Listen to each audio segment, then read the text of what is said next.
Hello' গাইছ, কি খবৰ? আশা কৰোঁ সকলো ভালে আছে। আজি মই আপোনাৰ বেংকলৈ গৈছিলোঁ। মোৰ একাউণ্ট আপোনাৰ পাঞ্জাৱ নেশ্যনেল বেংকৰ হয়। আজি মই আপোনাৰ বেংকলৈ গৈছিলোঁ। মোৰ বেংকৰ ষ্টেটমেণ্টটো মই উলিয়াবলৈ গৈছিলোঁ।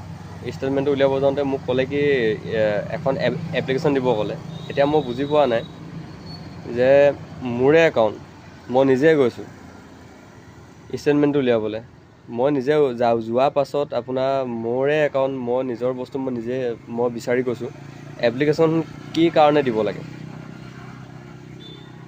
আৰু এপ্লিকেশ্যনখন ঠিক আছে, মোক ক'লে মই এপ্লিকেশ্যনখন মই দিলোঁ। দিয়াৰ পাছত তেখেতে এপ্লিকেশ্যনখন লৈ পিনি আপোনাৰ ষ্টেটমেণ্টটো দিলে। দিয়াৰ পাছত সেইখন আপোনাৰ কি কৰিলে, এপ্লিকেশ্যনখন আপোনাৰ ডাষ্টবিনত আপোনাৰ পেলাই দিলে। যদি এপ্লিকেশ্যনখন যদি আপোনাৰ ডাষ্টবিনত যদি পেলাবলৈ আছিলে, একো যদি কামেই নাই, তেতিয়াহ'লে আপুনি এপ্লিকেশ্যনখন আপোনালোকক দৰকাৰ কি? কি কাৰণে আপোনালোকে এপ্লিকেশ্যনখন খোজে? একো যদি কামেই নাই, আপোনালোকে যদি কেলা ডাষ্টবিনত যদি পেলাই দিয়ে, মানুহবিলাকক এনে হাৰাশাস্তি কিয় কৰে? আৰু মই ভাবোঁ এইটো আপোনাৰ তেখেতলোকৰ যেতিয়া আপোনাৰ কাম কৰিবলৈ মন নাযায়, তেতিয়া মানে তেখেতলোকে আপোনাৰ সেইটো বাহানা মাৰে। এপ্লিকেশ্যন দিয়া, ইটো দিয়া সিটো দিয়া। আৰু মই বেংকত বহুত দেখিছোঁ, আমুকত যোৱা তামুকত যোৱা, ইজনৰ ওচৰত যোৱা, কিন্তু কামটো নকৰে। আৰু মই আজি আপোনাৰ ষ্টেটমেণ্টটো উলিয়াব যাওঁতে এজনী আপোনাৰ বয়সস্থ মানুহ, তেখেতে আপোনাৰ পইচা উলিয়াব গৈছিলে নেকি। তাৰপাছত আপোনাৰ কেচিয়াৰজনৰ ওচৰলৈ গ'ল। যোৱাৰ পাছত তেখেতে কিবা মানে কাৰোবাৰ চহী এটা আপোনাৰ আনিবলৈ পঠিয়ালে। তাৰপাছত মানে বয়সস্থ মানুহ, বহুত বয়সস্থ, তেখেতৰ মিনিমাম আপোনাৰ 70 years 80 years মান হ'ব।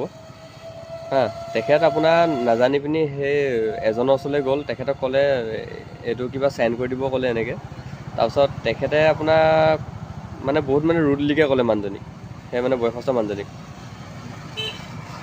মই ভাবোঁ এইটো বেংক আপোনাৰ কৰ্মচাৰী এইটো আপোনাৰ হেৰি নহয়, কি কয়, ব্যৱহাৰ নহয়। বেংকৰ কথা বহুতেই নাজানে, আৰু সেইটো আপোনাক 100 বাৰ সুধি যাব পাৰে। আপুনি সেইটোক ভালকৈ ক'ব লাগিব। আৰু তাতে সেইজনী আপোনাৰ 70-80 বছৰীয়া আপোনাৰ বুঢ়ী মানুহজনী আপোনাৰ বেংকৰ কথা কি জানিব?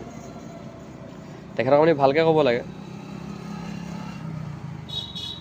মই ভাবোঁ এনেকৈ যদি আপোনাৰ বেংকৰ যদি মানুহখিনি যদি এইবিলাক যদি আপোনাৰ কাম কৰি থাকে, কোনোবা দিনাখনি পাব্লিকৰ হাতৰ পৰা গৰু পিটন খাব। আৰু বেলেগৰ হাতৰ পৰা নহয়, মোৰ হাতৰ পৰা গৰু পিটন খাব। মই যিটো আপোনাৰ কৈছোঁৱেই, বেছি আপোনাৰ দৌৰাই থকাৰ কাৰণে।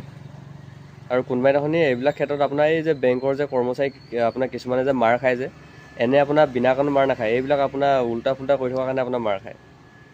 আপোনালোকে